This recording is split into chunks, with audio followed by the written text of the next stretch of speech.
Good morning, Internet. Well, as I kind of suspected and alluded to in yesterday's video, it did manage to wrinkle a few feathers here and there, and so I wanted to come on this morning and just clarify a couple of things, and also do something that is kind of neat.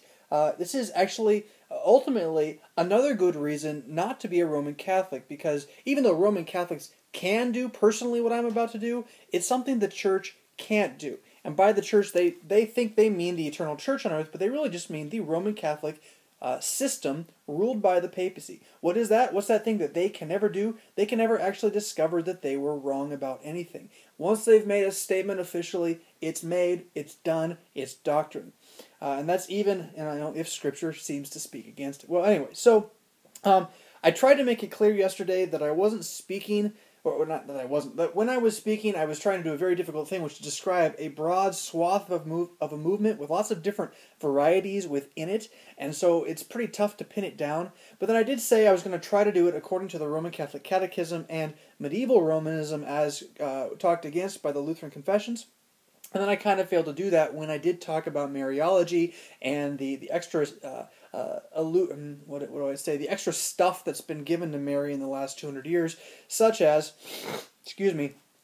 her Immaculate Conception and the phrase co-redemptrix. But so I had a couple of buddies that I asked real quick, one of whom is a Roman Catholic, just to write back a little bit and give me some heads up on how to respond to this. One person wrote and asked, I am sure this is not Roman Catholicism, this co-redemptrix thing, or can you tell me anything official where this is said? Well, if you mean by official, then you mean ex cathedra, well then no, that has not been said yet, and so I would be wrong in implying that, and I may have implied that. I'm sorry that I'm mistaken.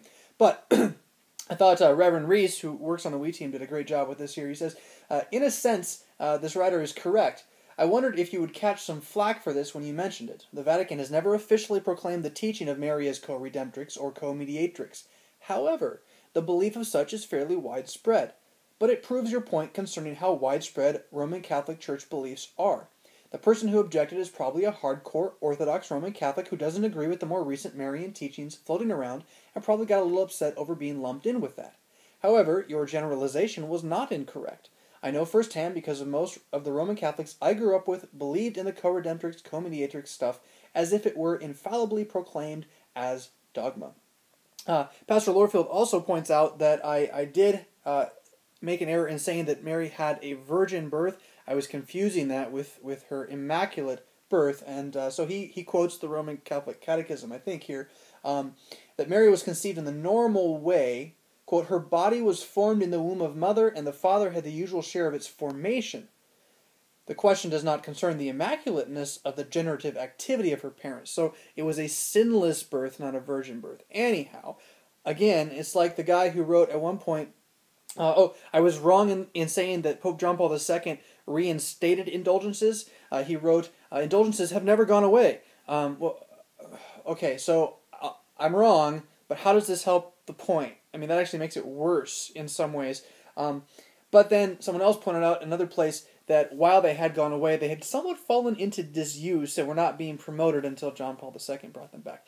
Yada, yada, yada. This again proves my point of just what an amazingly deep umbrella Roman Catholicism is. You can't really pin the sucker down even though they have the catechism. But this is like, Lutherans are this way too if you're going to talk about the broad swath of Lutheranism. So it's not, like I said yesterday, our house isn't swept clean either. But the ultimate reason not to be a Roman Catholic comes back to what I said at the end of the video. It's about works rather than grace. When someone else writes in and says that I'm just confusing the issue by saying that there is what they said was, it's a false dichotomy to believe that grace and works are opposed to each other. And they set this up in the Mass. It's a false dichotomy to believe that it has to be all grace, that it can't also involve your works, and that if it does involve your works, then it somehow works. Well, yeah, that seems to be like Paul's argument in general about everything in Galatians, but the only way to really address this with any individual, as I said as well, would be to just sit down, start reading Scripture, and see where we come out on Scripture. But I think you'd find pretty quick that we'd be defining words very differently, and you'd find pretty quick how much Roman Catholicism wants to dance around many of the texts that we would consider central. Yeah. So, is it I have your text, you have my... I have my text, you have your texts, or is it do you have all the texts? And that's, again, why I think Lutheranism generally rocks. No matter what the angry Roman Catholics say, who just decided to like lambaste me and, man, why am I a lightning bolt? I don't get it. Anyway, hope this was kind of a fun thing. This is this new toy I have that lets me do this, and I'm not going to edit it, so it like makes it really easy to do. And we'll see you Tuesday. Yeah.